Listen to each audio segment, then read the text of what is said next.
आधार पे लीजिए। सबसे पहले तेजा जो भी जितना भी भाई लोग खड़े बा एक साथ शहीदों के नाम एक बार पूरा हाथ उठा के, बाकी सब तो चले गए हैं, टाइम नहीं था। मामा श्री है हमारे राकेश तिवारी जी, जिनके सौभाग्य से आज यहाँ मैं खड़ा हूँ।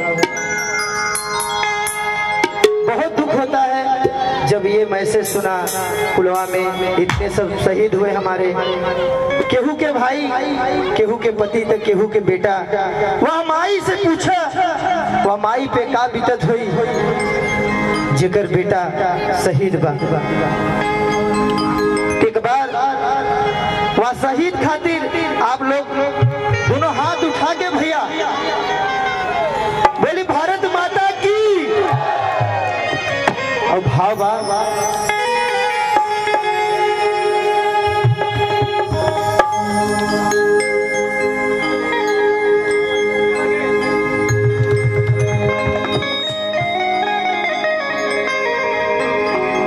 कैसे बा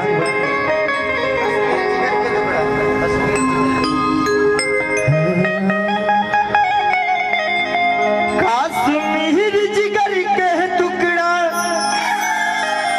हवे हिंदुस्तान।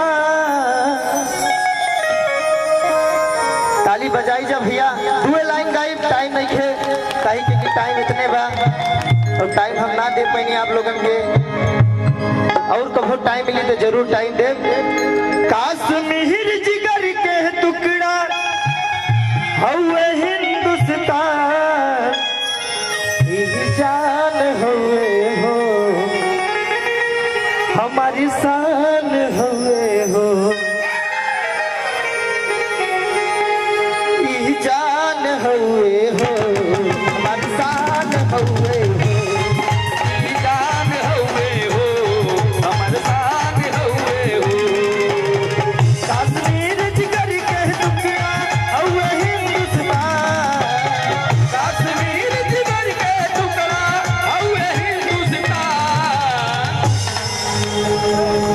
ईशान हुए हो।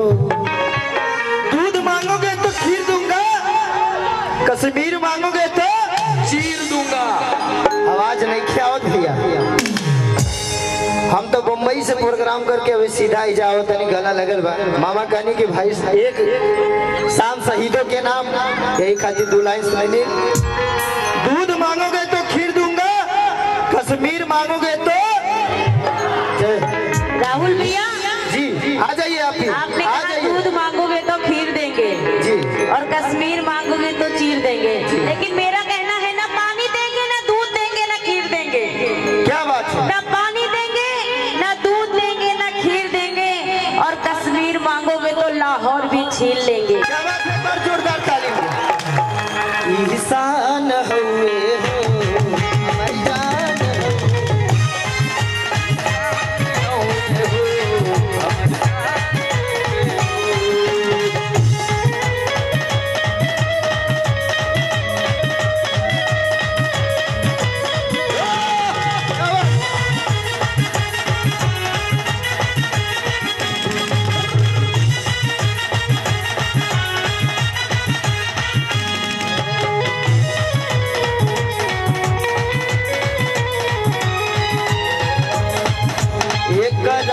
जरी तू डलब नजरिया, बोटी बोटी चीर दे वही कटहरिया, बोटी बोटी चीर दे हम कटहरिया, बोटी बोटी चीर दे हम कटहरिया। देखी जा भैया, अब मोबाइल ऐसा हो गई बा कि सब टिकटॉक में लेके सही सही मोमबत्ती जलावत अड़े, मगर हमारे यूपी बिहार जो चाह लेना भाई, मोदी जी एक बार कह दे कि जाओ और लोटा लेके जाए ना तो साफ कर दे पूरा पाकिस्तान। विशेष सूचना हमारे इस कार्यक्रम को सफल बनाने में और योगदान स्वरूप हमारी सुधा पांडे जी की तरफ से 21,000 रुपए का सहयोग के बाद जोरदार ताली हो जाएगी। चूंकि खर्च लगता है ना, टेंट वाले को देना है, साउंड वाले को देना है, कलाकारों को देना है खर्च। 21,000 रुपए का अनुदान सहयोग इस कार्यक्रम को सफल बनाने में। एक बार विशेष ताली बजनी चाहिए, जोरदार ताली।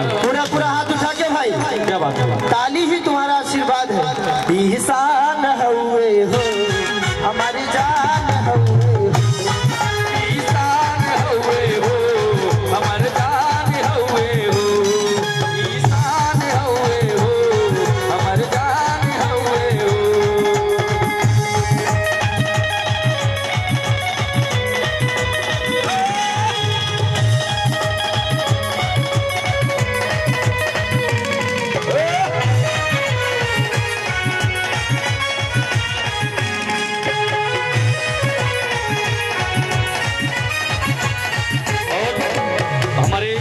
धर्मवीर सिंह जी एम्बुलेंस के हमारे बड़े कुशल ड्राइवर हैं, उनकी तरफ से 501 रुपए का आशीर्वाद। जोरदार ताली हो जाए।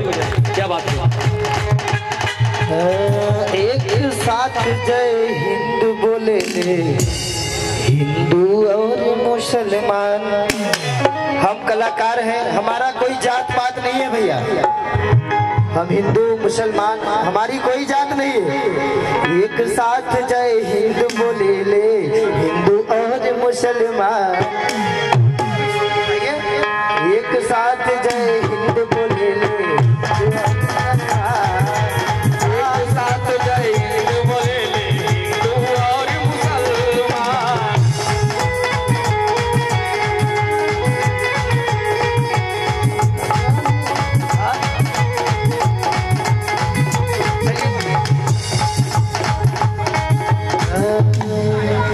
एक बार बोलिए भारत माता की। और ये अंतिम गीत, अंतिम समय